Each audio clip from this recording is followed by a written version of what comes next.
कृष्णा दोस्तों, स्वागत है आप सभी का एक बार फिर से। दोस्तों, हर साल भाद्रपद माह के कृष्ण पक्ष की अष्टमी तिथि को कृष्ण जन्माष्टमी का त्योहार मनाया जाता है।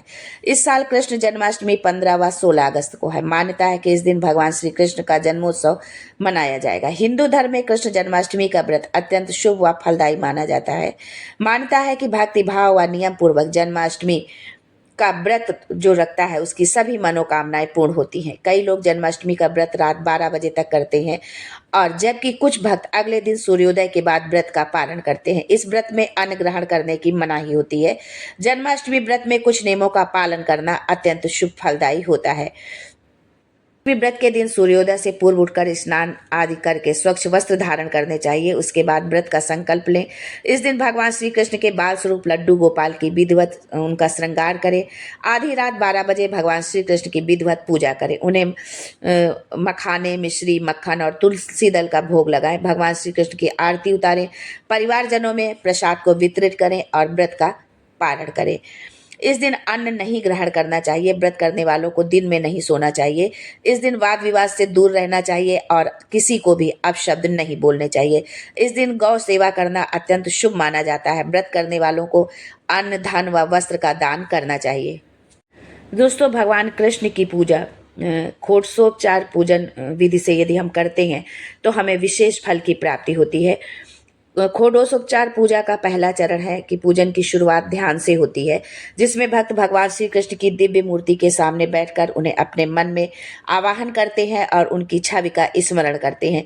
ये पूजा का पहला और अत्यंत महत्वपूर्ण चरण होता है। इस चरण में भगवान के स्वरूप का मन ही मन ध्यान करते हुए जो है भगवान कृष्ण के किसी भी मंत्र को बोलते हैं। यदि कुछ नहीं है तो उनका ध्यान करते हुए उनके नाम का जाप करते हैं। चतुर्भुज भगवान कृष्ण का ध्यान करें, जो शंख, चक्र, गदा और पद्म धारण किए हुए, पीतांबर पहने हैं, गले में माला और कौस्तुभ मणि सुशोभित है।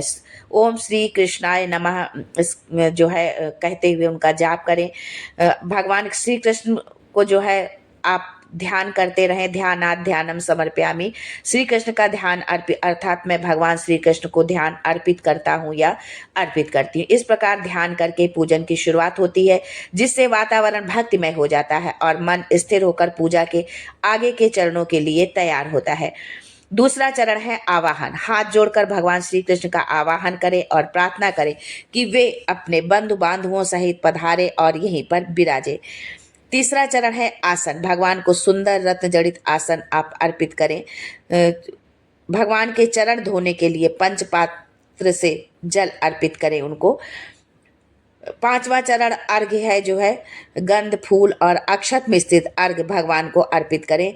छठा चरण है आचमन। भगवान को आचमन के लिए जल दें। सातवां चरण है स्नान। भगवान की मूर्ति को क्रम से जल, दूध, दही, मक्खन, घी, शहद और अंत में फिर से जल से स्नान कराएं। आठवां चरण है वस्त्र। भगवान को नए वस्त्र पहनाएं और पालने में उनको विराजमान कर दे। नवा चरण है यज्ञोपवीत। भगवान को यज्ञोपवीत अर्पित करें। 10वां चरण है चंदन। भगवान को चंदन का लेप अर्पित करें। 11वां चरण है गंध, धूप। भगवान को धूप या अगरबत्ती जो भी आपके पास उपलब्ध है वो भगवान को आप दिखाएं। 13वां चरण है नैवेद्य। भगवान को मिठाई, फल, फूल, दही, घी आदि का भोग लगाएं। 14वां चरण है तांबूल। पान के पत्ते में सुपारी, लौंग, इलायची और मीठा रख करके उनको अर्पित करें। 15वां चरण है दक्षिणा। अपनी सामर्थ्य के अनुसार दक्षिणा अर्पित करें।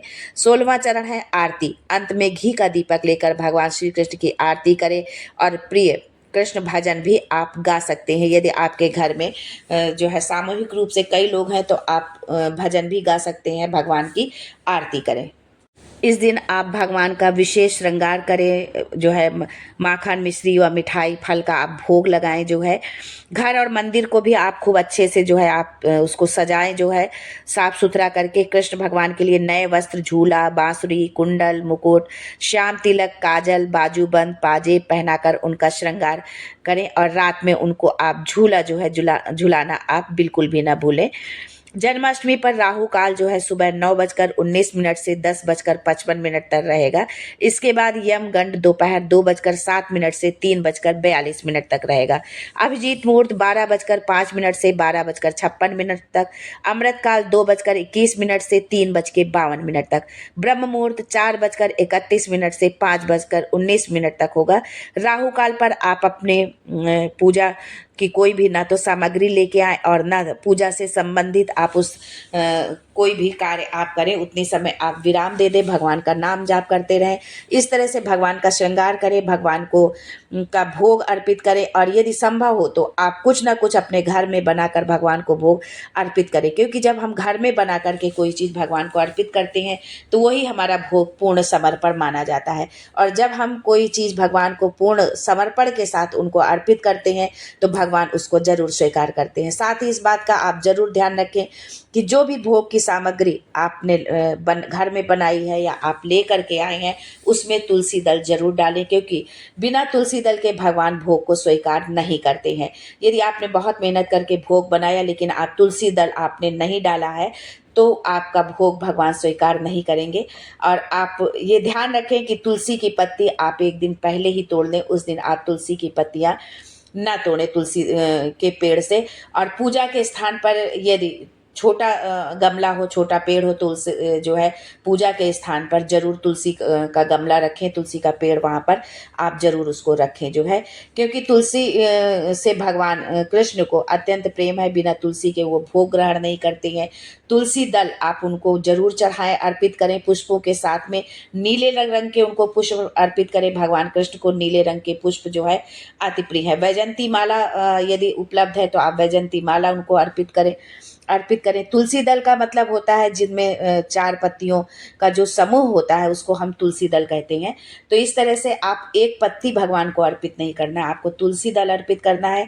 आप भोग पर आप एक पत्ती रख सकते हैं, 1 पत्ती 2 पत्ती या तोड़ के रख सकते हैं, जितना भी है, लेकिन आप भगवान को जो है तुलसी दल ही अर्पित करना है। नए वस्त्र उनको पहनाने हैं, पीले रंग के वस्त्र, कोशिश करिए कि पीले रंग के वस्त्र भगवान को पहनाए जो है लड्डू गोपाल को, क्योंकि भगवान को पीला रंग जो है अति प्रिय है। इस तरह से जब हम पूरे भाव के साथ पूरे परिवार के साथ हम भगवान की पूजा अर्चना करते हैं और लास्ट में उनको झूला झुलाना आप बिल्कुल भी ना भूलें। यदि आपके घर में झूला है तो आप झूले पर ही भगवान को का स्नान और श्रृंगार करने के बाद भगवान को झूले पर ही उनको विराजमान करें और अंत में जो है आरती करें। आरती के बाद उनको सारे परिवार के लोग जितने भी सदस्य आपके घर में हैं सब लोग भगवान का झूला झुलाएं, उनका आशीर्वाद लें। इस तरह से आप अपने जन्माष्टमी के त्यौहार को खूब धूमधाम से मनाएं, पूरी आस्था और विश्वास के साथ मनाएं। भगवान कृष्ण आपके जीवन के समस्त संकटों को हरें, आपके जीवन में खुशियां लाएं। या आप किसी विशेष कामना से आप इस व्रत को कर रहे हैं, संतान प्राप्ति के लिए कर रहे हैं, तो लड्डू गोपाल की पूजा बहुत ही श्रेष्ठ होती है। आप भगवान के सामने जो है एक संकल्प लेते हुए आप जो है बोले जो है कि हमें जो है संतान प्राप्ति चाहिए, संतान चाहिए हमको, लड्डू गोपाल आपकी गोद अवश्य भरेंगे। इसी कामना के साथ आज के लिए बस इतना ही। फिर मिलते हैं कुछ नया, कुछ अलग, कुछ अद्भुत लेकर। तब तक के लिए जय Shri Krishna and thanks for watching my video.